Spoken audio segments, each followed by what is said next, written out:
Hey everyone, welcome back to the channel. Today we're diving into the epic saga behind the making of Gladiator. It's hard to believe, but even though Ridley Scott's historical epic ended up as an award-winning crowd-pleasing success, the production was a tougher battle than wrangling tigers in the Colosseum. So get those thumbs up and let's find out what happened to this film. Once upon a time, Hollywood made these massive movies that took up a whole afternoon. Think Spartacus. They were huge and filled with grand stories and scenes. But for about 40 years, these epic movies went out of style. This was before the era of the blockbuster film we know today, like Spielberg films, exploding ships, sinking that ruled the theater from the 70s to the early 2000s. The sword and sandal genre faded away, making room for science fiction and amazing visual effects. Then came the year 2000, and Ridley Scott's Gladiator brought back the epic period movie in a big way. It mixed the classic epic themes with modern filmmaking, giving us a movie that blew everyone away. Gladiator was a huge risk with a budget over 100 million, which was massive around that time. But when it hit theaters, it was a smash hit, earning 460 million worldwide. Critics and audiences loved it. It even snagged 5 Oscars, including Best Picture and Best Actor for Russell Crowe. This success brought back the epic movie genre, inspiring new historical movies, although few matched Gladiator's success. So by the 1990s, Hollywood had pretty much given up on the swords and sandal genre, but the story behind Gladiator actually started before that. Back in the 1970s, David Franzoni, the screenwriter, was on a motorcycle tour around the world. He was blown away by the ancient colosseums he saw and got totally inspired. Around the same time, he read Daniel Manning's book, Those About to Die, which detailed the brutal spectacles of the Roman games. Fast forward a few years, and Franzoni was working as a screenwriter for DreamWorks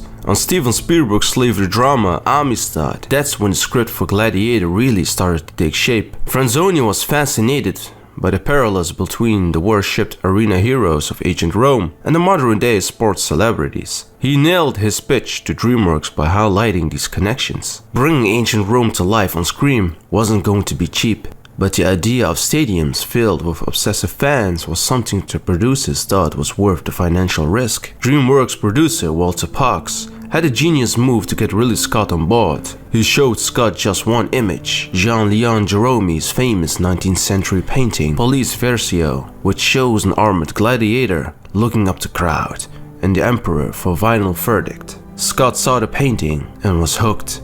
He committed to directing Gladiator without even knowing what the story was about, and the rest, as they say, is history. First off, casting Maximus was not easy. Mel Gibson was approached, but at age 43, he felt he was too old for the role. Next up, Antonio Banderas and Tom Sizemore were considered, but ultimately, it was Russell Crowe who nabbed the part. Crowe had wowed Hollywood with his intense performances, especially in LA Confidential, but he had some reservations. At the time, Crowe was 40 pounds overweight. By playing whistleblower Jeffrey Wigand in The Insider, he couldn't picture himself as a ripped Roman general and found the script underdone. But DreamWorks producer Walter Parks knew how to pitch it. He promised Crowe a chance to work with Ridley Scott on a major production. Michael Mann, Crowe's director from The Insider, also urged him to take the role, despite having passed on directing Gladiator himself. Crowe got into Gladiator shape the old-fashioned way, working on his farm in Australia.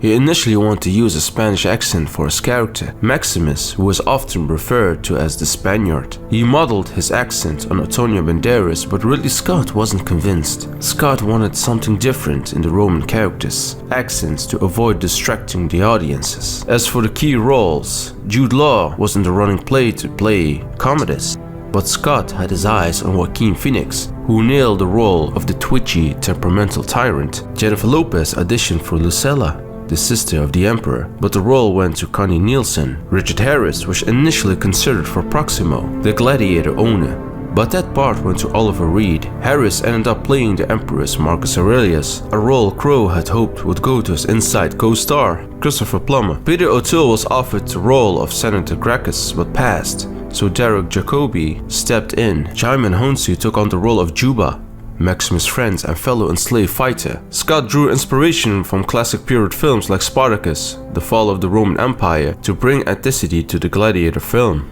When pre-production began and storyboards were developed, it became clear that capturing the epic scope of ancient Rome was going to be insane expensive and complex. As Walter Parks pointed out, we committed to the film with very little evidence we could do to the movie. When Ridley Scott visited the real Colosseum in Rome, he initially thought it was too small for his vision. He wanted to create a Rome of the imagination, inspired by his artistic depiction of the city and arena games, but he also aimed to balance this with realism, hoping audiences would feel they were watching a documentary. The production needed some impressive sets and 10,000 costumes, including 1,500 suits of armor and all the weapons of the Gladiator. But the script was a primary headache. Throughout the entire production, Franzoni's original draft followed an athlete named Narcissus, loosely based on a historical figure who trained and later assassinated Emperor Commodus. Scott and Crowe loved the broad strokes of a military commander forced into slavery as a gladiator, but they saw huge gaps in the narrative. Crowe also demanded a name change for his character, resulting in the iconic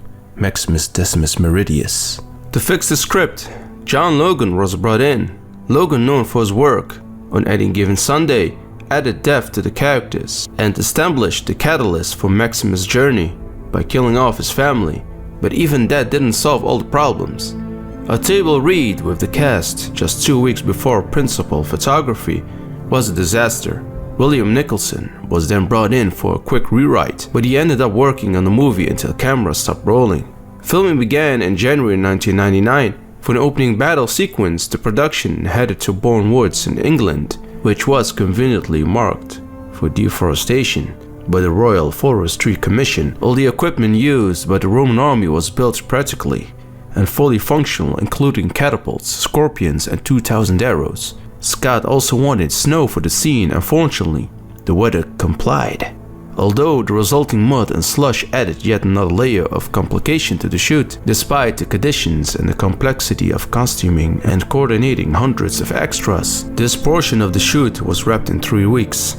Next, the production moved to Morocco, where an actual arena was constructed right beside an existing village. Shooting the script chronologically was challenging because it was constantly changing. Scott embraced a spirit of collaboration with his actors, partly out of necessity. They each contributed ideas and moments for their characters. Every evening, Scott and Crowe would meet with the writers to make changes, which would be sent overnight for approval to Parks back in Hollywood. The convoluted process of script rewrites didn't always yield the best results. For instance, Crowe ad-libbed a description of Maximus' home using details from his own home in Australia. The phrase "strength and honor" was reproposed from Crowe's school motto, and believe it or not, Crowe was initially reluctant to say what would become one of the most iconic lines, "and I will have my vengeance in this life or the next," because he thought it sounded silly. Maximus' fate was also a point of contention.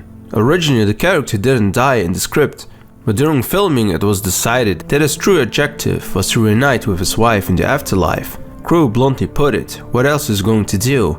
Run a pizzeria by the Colosseum? Crowe became known for being difficult to work with during filming, possibly marking the beginning of his infamous Hollywood persona. He was deeply committed to the project, and his frustration with the lack of viable script, he often lashed out or stormed off set. Crowe later admitted it was his first experience entering a production without a complete script. Crowe was also known for hard drinking and brawling with locals. The owner of his rented villa in Morocco claimed Crowe's behavior violated every tenet of the Quran. A DreamWorks executive noted that Ridley Scott was the voice of reason, dealing with many unreasonable factors, not the least of which was his lead. Crowe developed a close friendship with Richard Harris during production, but the same couldn't be said for his relationship with Oliver Reed. Despite their on-screen chemistry, Crowe later said, "I don't know where his demons came from, but he definitely took against me from our very first reading. It's just the way it goes sometimes." Joaquin Phoenix, who played the tyrannical Commodus, was often anxious about performing in his first big-budget movie. Before shooting a confrontational scene, Crowe, uncomfortably with his method, opted for a different approach. He and Richard Harris calmed Phoenix's nerves by getting together and downing a few pints. After Morocco, the production headed to Malta, where they built a massive room sets. With the script constantly being modified, the production designers were in a scramble to dress sets for new or altered scenes. One side of the Colosseum was constructed, completely with retractable fabric to cast the shade. Scott used reverse angles and CG and post-production to expand the arena scale. The first day of filming with 3,000 Maltese extras came with an unexpected complication. When shooting wrapped for the day, the extras nearly stampeded the production team as they rushed to change clothes and get paid. From then on, the stadium security had to release the extras by sections to avoid chaos. Despite the costly production, the fluidity of the script meant the cast and crew had to be nimble and constantly solve problems. For example, during one of the Maximus early contests, Crowe suggested decapitating his foes as a final strike, so Scott had the effects department repurpose a head intended for another scene. When Maximus returns home to find his murdered family in what Crowe describes as a full snot performance, he wanted to break down in front of his crucified wife. However, only the legs has been fabricated, so Crowe worked with what he had. Another challenge came when Maximus removes his helmet to face Commodus. Crowe's hair refused to lay down properly in every take, so Scott pushed into close-up to eliminate the distraction. The sequence with the tigers was one of the most complicated parts of the movie. Tigers are heavy, fast, and generally unpredictable. As animal wrangler Paul Reynolds put it, tigers don't act. They are, in other words. If they look angry, it's because they are angry. Ridley Scott had fully storyboarded the tiger sequence, but due to the animal's uncooperative nature, editor Pietro Scalia would assemble a cut of the scene each night to determine what bits were still needed, despite Scott's initial reluctance to use expensive digital shots. The entire sequence was ultimately accomplished with very little digital assistance. Although safety was a priority, the actors were still dangerously close to the tigers. In one misjudged moment, a tiger sweep missed Crowe by inches. Maximus' battles in Gladiator were intense, but he almost faced an even bigger challenge. Director Ridley Scott originally wanted to include a scene where Maximus fights a raging rhinoceros. They even made storyboards for it. However, they realized that training a real rhino would be impossible, and using animatronics or CG would be very costly and might not look real enough. Speaking of unpredictable performance, Oliver Reed was notorious for his heavy drinking and rowdy behavior. In fact, Ridley Scott referred to Reed, Richard Harris, Derek Jacobi, and David Hemmings as the four horsemen of the apocalypse. Reed promised Scott he wouldn't touch a drop of alcohol during filming as long as nights and weekends remained his own, and he stayed true to his word.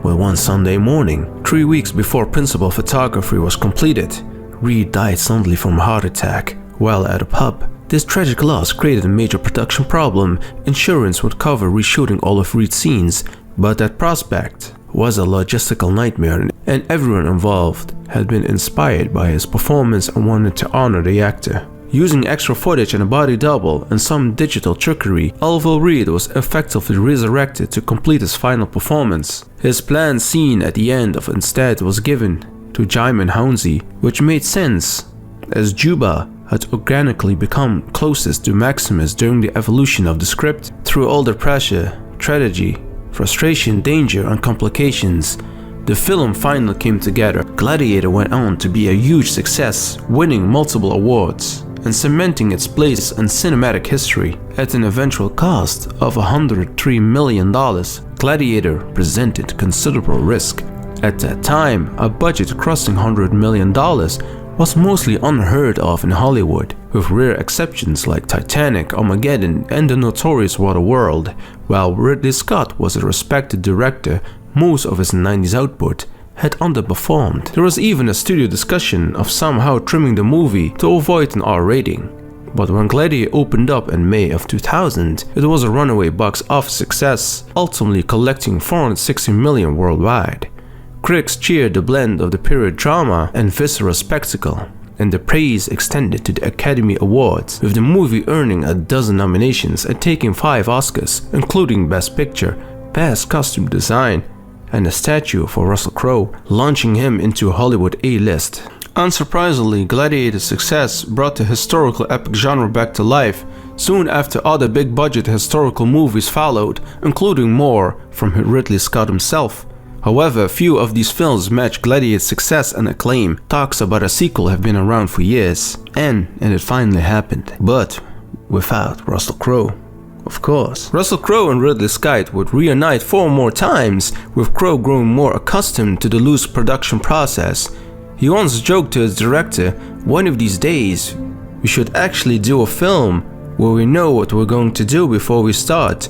More than 2 decades later, the first collaboration has demonstrated its lasting power. The ambitions and expensive gamble paid off, and while Gladiator was driven by the vision and confidence of its director, the sum was greater than its parts, as Crowe told Empire magazine. And that wraps up our look at the epic journey of Gladiator. From near misses with rhinos to defining a genre, it's clear that Ridley Scott and Russell Crowe created something unforgettable. The film's impact still resonates, proving that sometimes taking big risks pays off in legendary ways. Thanks for watching.